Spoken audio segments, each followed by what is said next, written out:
तीच समस्या. वेगळी माणसं आणि परिणाम मात्र पूर्णपणे वेगळे. असं का होतं?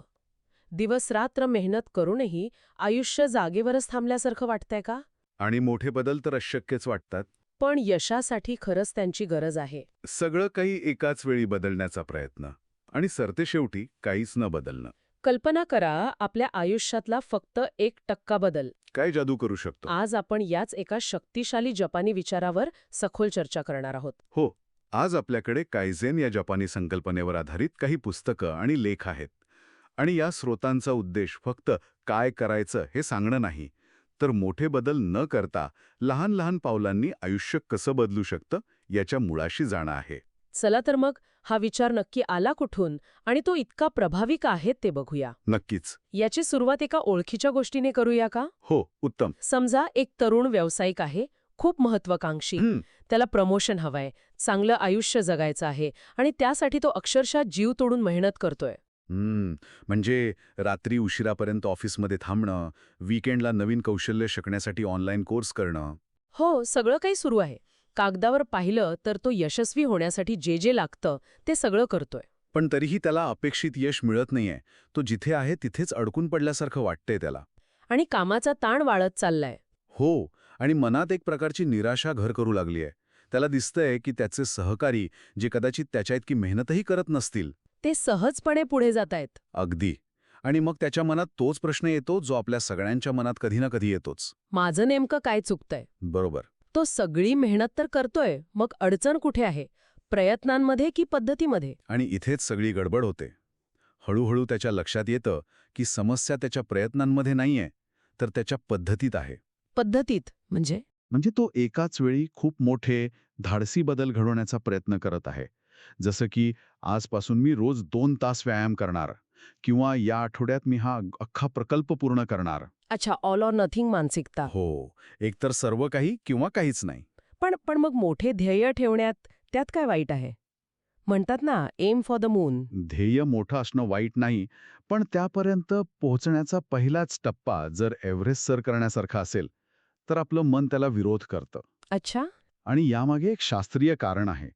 मोठे बदल आपल्या मेंदूच्या अमिगडाला नावाच्या भागाला सक्रिय करतात, जो धोक्याची सूचना देतो. अमिगडाला. हो, हा आपल्या मेंदूचा खूप जुना भाग आहे, जो आपल्याला धोक्यांपासून वाचवण्यासाठी बनलाय. त्यामुळे जेव्हा आपण अचानक रोज 2 तास व्यायाम असं मोठं आव्हान स्वतःला देतो, तेव्हा मेंदूला वाटतं की हे एक संकट आहे आणि तो फाईट ऑर फ्लाईट मोडमध्ये जातो. आणि मग आपल्याला तणाव जाणवतो, भीती वाटते. हो, आणि आपण ते काम टाळायला लागतो. बरोबर. वा, म्हणजे हा फक्त आळसीपणा नाहीये, तर आपल्या मेंदूची एक नैसर्गिक प्रतिक्रिया आहे. मग या अंतर्गत अलार्म सिस्टमला बायपास करण्याचा काही मार्ग आहे का? म्हणजे मेंदूला न कळवता हळूहळू बदल स्वीकारायला कसं लावायचं? अगदी बरोबर प्रश्न विचारला. आणि याचं उत्तर आपल्या आजच्या चर्चेच्या केंद्रस्थानी आहे, कायझेन. कायझेन? हो, हा एक जपानी शब्द आहे, ज्याचा सोपा अर्थ आहे चांगल्यासाठी सतत आणि हळूहळू बदल करत राहणे. चांगल्यासाठी सतत बदल. ही कल्पना इतकी साधी आहे की ती क्रांतिकारक वाटते. कायझेनचे लहान बदल इतके सूक्ष्म असतात की ते मेंदूच्या त्या धोक्याच्या सूचनेला, त्या अमिगडाल्याला बायपास करतात. म्हणजे मेंदूला कळतही नाही की बदल होतोय. अगदी. आणि हळूहळू नवीन सवयी रुजायला लागतात. ठीक आहे, म्हणजे हा एक प्रकारचा न्यूरो हॅक आहे. पण याची सुरुवात कृतीतून होते की अजून कुठून? कारण विचार तर अजूनही तोच आहे की मला फिट व्हायचंय. इथेच कायझेनचं सौंदर्य आहे. ते सांगतं की पहिला बदल हा कृतीचा नसून विचारांचा असतो. विचारांचा. हो, आपल्या स्रोतानुसार आम्ही हा जंक रिमूव्हिंग म्हटलं आहे. जंक रिमूव्हिंग म्हणजे आपल्या मनात वर्षानुवर्षे साठलेला नकारात्मक विचारांचा कचरा बाजूला सारणं. निराशा, चिंता, भीती, माझ्याकडून हे होणारच नाही, हा विचार. हा, सगळा कचरा आपल्याला पुढे जाण्यापासून रोखतो. बरोबर. पण हे जंक रिमूव्हिंग म्हणजे विचारांची स्वच्छता करायची कशी, हे ऐकायला खूप तात्विक वाटते. प्रत्यक्ष आयुष्यात हे कसं करायचं? याची एक सोपी पद्धत म्हणजे त्या नकारात्मक विचारांना आव्हान देणं आणि त्यांच्या जागी सकारात्मक विचार मुद्दाम पेरणं. अफर्मेशन्स. हो, त्यालाच अफर्मेशन्स किंवा सकारात्मक स्वसूचना म्हणतात. म्हणजे तो तरुण व्यावसायिक ठरवतो की तो स्वतःबद्दलच्या नकारात्मक गोष्टी ऐकणार नाही. आजचा दिवस खूपच व्यस्त आणि तणावपूर्ण असणार आहे, असा विचार करण्याऐवजी तो ठरवतो, आज मी माझ्या कामातील फक्त एक लहान गोष्ट अधिक चांगल्या प्रकारे करेन. किंवा मी हे करू शकतो, मी नवीन गोष्टी शिकू शकतो. मी बदलू शकतो. हो. हे सुरुवातीला खोटं वाटू शकतं, पण हळूहळू मेंदू या नवीन विचारांना स्वीकारायला लागतो. म्हणजे आधी मानसिक तयारी करायची, विचारांमध्ये हा लहानसा बदल झाला की मग कृतीकडे वळायचं. इथेच तो 1% नियम येतो, बरोबर? अगदी. सारा हार्वे यांच्या पुस्तकात यावर खूप जोर दिला आहे. आता तो तरुण व्यावसायिक मोठी झेप घेण्याऐवजी दररोज फक्त 1% सुधारणा करण्यावर लक्ष केंद्रित करतो. फक्त 1%? हो, 2 तास जिममध्ये घाम गाळण्याचं ध्येय ठेवण्याऐवजी तो फक्त 15 मिनिटे चालण्यापासून सुरुवात करतो. पण थांबा, इथे मला एक शंका आहे. विचारा. दिवसातून फक्त 15 मिनिटं चालून काय होणार आहे? असं वाटू शकतं की याने काहीच फरक पडणार नाही. हे खूपच कमी नाही का? आणि हाच तर मुद्दा आहे. ते इतकं सोपं आणि कमी असलं पाहिजे की ते न करण्यासाठी कोणतंही कारण देता येऊ नये. अच्छा. सारा हार्वे नमूद करते की सुरुवात इतकी सोपी असावी की ती न करणं हास्यास्पद वाटेल. अगदी 5 मिनिटांपासून सुरुवात केली तरी चालेल.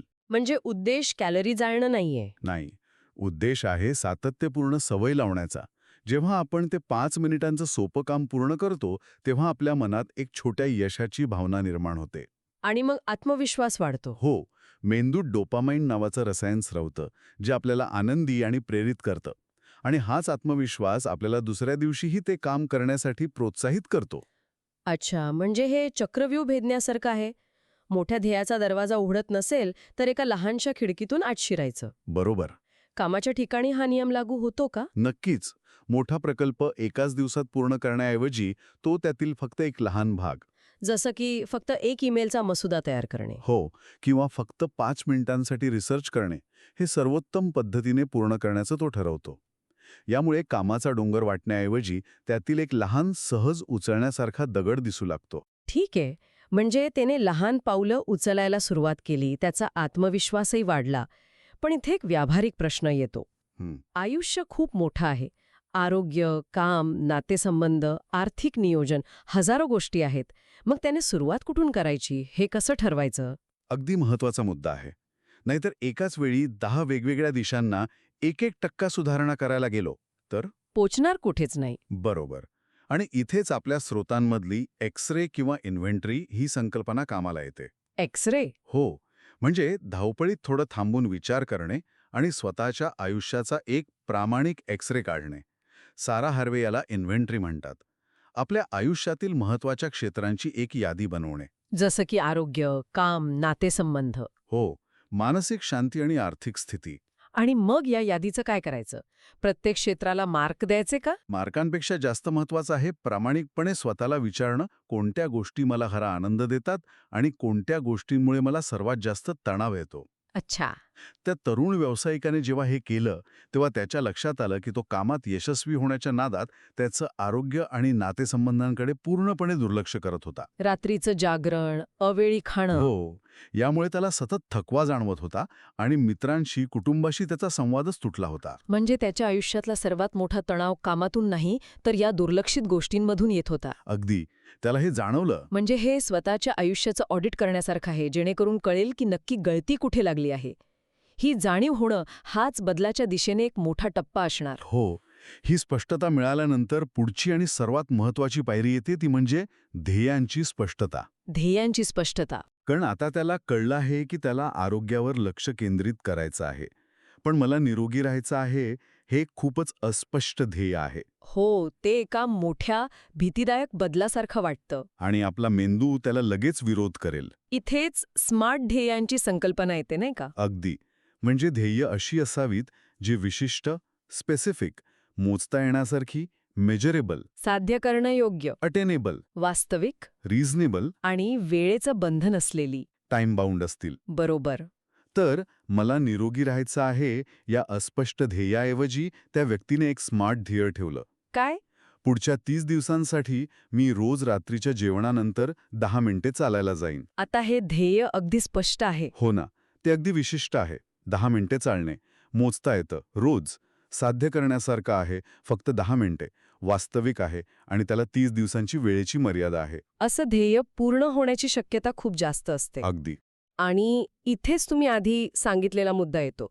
या लहान पावलांची दिशा एकच असली पाहिजे. बरोबर. म्हणजे त्याचे ते रोजचे 10 मिनिटांचे चालणे हे निरोगी राहणे या मोठ्या चित्राचा एक भाग आहे. बरोबर. सारा हार्वे यांच्या पुस्तकात हा एक महत्वाचा इशारा दिला आहे.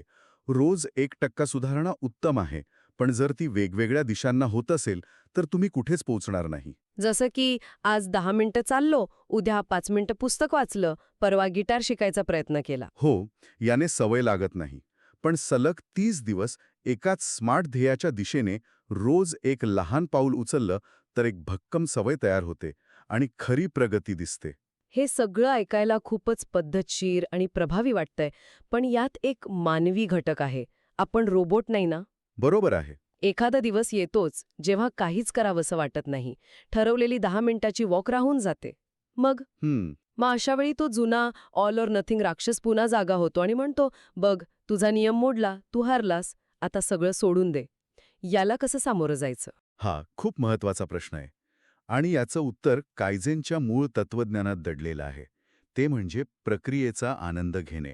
प्रक्रियेचा आनंद घेणे. हो, आपण अनेकदा फक्त अंतिम निकालावर लक्ष केंद्रित करतो, म्हणजे प्रमोशन किंवा वजन कमी होणं.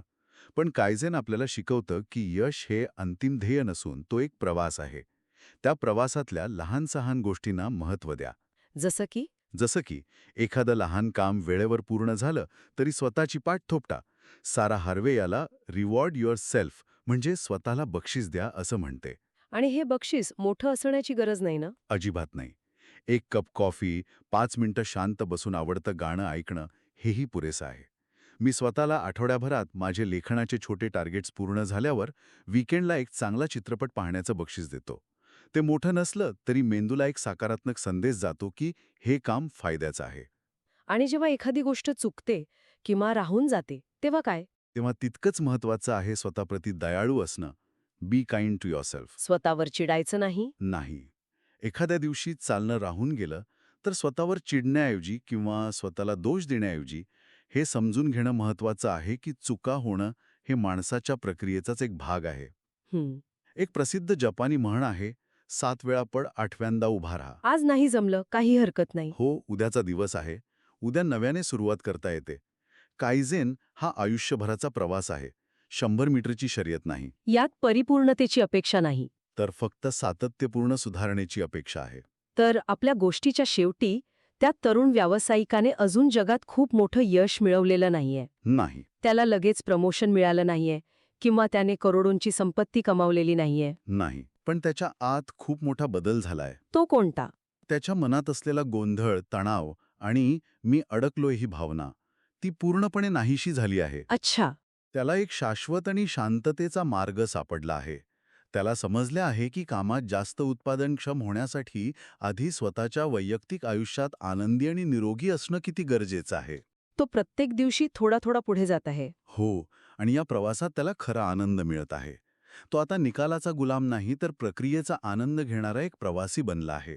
म्हणजे आयुष्यात मोठे बदल घडवण्यासाठी नेहमीच मोठ्या योजनांची किंवा धाडसी पावलांची गरज नसते. अजिबात नाही. अनेकदा आपण बदलाच्या कल्पनेनेच इतके घाबरतो की आपण सुरुवातच करत नाही. पण कायझेन आपल्याला एक वेगळा, अधिक मानवी आणि सोपा मार्ग दाखवतं.